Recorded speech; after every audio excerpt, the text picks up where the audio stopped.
Welcome to Guide Up. In this video, I'm going to guide you on how to share screen on FaceTime on iPhone.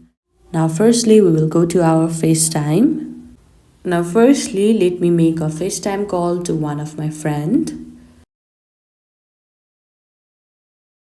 Now you can see that I am on a FaceTime with one of my friend, and at the top you can see the share icon. You can tap on that.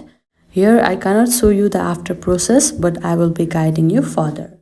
Now after clicking on the share screen option during a FaceTime call, a brief countdown appears before your screen begins sharing, allowing you to prepare what you want to show. Once activated, your entire screen or a specific window becomes visible to everyone on the call, and you may see a visual indicator confirming that screen sharing is in progress. Now you can display other applications, documents, media, making it an excellent tool for collaboration. However, be cautious of any private information that might be shared. To stop sharing, you can easily return to the FaceTime application and tap the Stop Sharing button or use the Screen Sharing overlay. I hope you found this video helpful. Don't forget to like this video and subscribe our channel Guide Up. Thank you.